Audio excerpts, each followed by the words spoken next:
Primeira concentración da CIGA ás portas do Concello do Grove polo futuro da planta de Atunlo neste municipio. A protesta chega horas despois de que a compañía baixase de 136 a 125 o número de traballadores afectados polo seu ERE, unha medida insuficiente, entenden dende a CIGA, que deixa na rúa a dúcias de mulleres. Non pensei rematar a miña vida laboral así cun despido colectivo, ás portas da xubilación.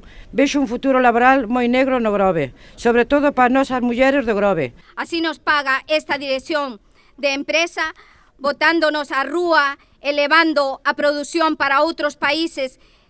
Que futuro nos queda ás mulleres daqui do Grove, da Galiza, a pobreza e máis pobreza? Esta empresa decida desfacerse da plantilla deste xeito tan duro e sen garantizarnos o cobro das nosas indemnizacións, porque antes que a nós hai outras empresas e bancos que teñen orden de embargo. A Central Nacionalista minoritaria en Atunlo di que o único camiño é a loita. Insisten en que a situación preconcursal de Atunlo non garante nin tan sequera o cobro das indemnizacións. Agora, a empresa Atunlo Grove salta polos aires levándose por diante 125 empregos. Prácticamente todas mulleres daqui do Grove. Os despidos da fábrica do Grove e as 80 compañeiras da fábrica de Santoña, en Cantabria, son para amortizar, que quede claro, as hipotecas da empresa multinacional a nosa conta. Lamentan o desmantelamento da planta da Siradella, deixando mermado unha vez máis o tecido industrial da Vilameca e do resto da comarca. Precisamos loitar todas e todas polo aumentamento e recuperación do emprego no Grove e, sobre todo,